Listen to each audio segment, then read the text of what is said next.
الحمدللہ رب العالمین والصلاة والسلام علی رسول اللہ اما بعد۔ سوال ایک ساتھی نے کیا اور سوال بڑا پیارا کر دیا۔ کہتا ہے یہ جو آج کل ماحول چل رہا ہے کہ جس گھر میں فوتگی ہوتی ہے سارے رشتہ دار اپنے گھروں میں کھانا پکانا چھوڑ کر اس گھر میں آئے ہوتے ہیں کہ جناب رات بھی ادھر، دن بھی ادھر، صبح بھی ادھر، شام بھی ادھر، ادھر سے کھانا ادھر ہی پکنا۔ کیا یہ جائز بھی ہے یا کوئی نہیں؟ تو یاد رکھیے، جس گھر میں فوتگی ہوئی ہے اس گھر میں یہ آج کل تو جو کام چل پڑا ہے نا، کھانے وی آئی پی ڈشیں بن رہی ہوتی ہیں، بلکہ رسول اللہ کا دور دیکھیے، رسول اللہ نے اصحاب کو کیا تعلیم دی ہے۔ حضرت جعفر بن طیار رضی اللہ تعالیٰ عنہ کی وفات ہوئی ہے تو آپ اصحاب کو کہتے ہیں کہ جعفر کے گھر والوں کو ایک چیز آپ پہنچی جس نے انہیں تکلیف دی، لہذا تم ان کے لیے کھانا بناؤ۔ یہ تو نہیں کہا کہ اب سارے مدینے کے صحابہ اپنے گھروں میں کھانا بنانا چھوڑ دو، چلو جعفر کے گھر، ادھر کھانا پکے گا تو جعفر کے گھر سے کھائیں گے رضی اللہ تعالیٰ۔ دوسری بات، کچھ علماء یہ جو فوتگی والے گھر سے کھانا کھانا ہوتا ہے نا، اس کو حرام سمجھتے ہیں اپنے نزدیک۔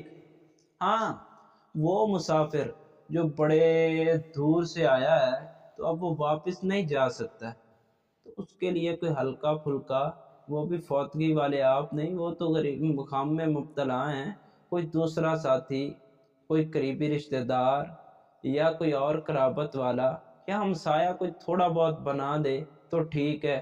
یہ جو آج کل ماحول چل رہا ہے یہ بالکل غلط ہے۔ فوتگی والے گھر سے کھانا کھانا بالکل ناجائز ہے، بالکل ناجائز ہے اور بالکل ناجائز ہے۔ یہ جو معاشرے میں رواج چل رہا ہے بالکل غلط رواج ہے، لہذا بچیے اس سے۔ جو آدمی دور سے بھی آیا اگر وہ پہنچ سکتا ہے نا واپس کہ یار میں ان پر بوجھ نہ بنوں، صاحب استطاعت ہوں، کہیں باہر سے کھا لوں گا، تو اس کو بھی چاہیے وہ باہر سے کھائے۔ اور یہاں جو چلتا ہے نا کہ پورے رشتہ دار اس گھر میں اکٹھے ہوئے ہیں، یہ بالکل غلط کام ہے۔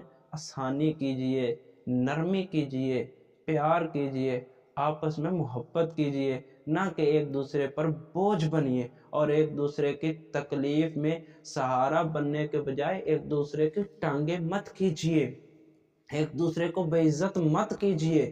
ہمارے ہاں تو ایک اور جناب بہت بڑا رواج چل پڑا، وہ کیا ہے؟ جس طرح پہلے ولیموں میں ہوتا تھا نا، لکھا جا رہا ہے اس نے 500 دیا، ہم گئے تو 1000 دیں گے، انہوں نے ہمیں 1500 دیا، ہم گئے تو 2000 دیں گے۔ اب یہ چل پڑا فوتگیوں میں۔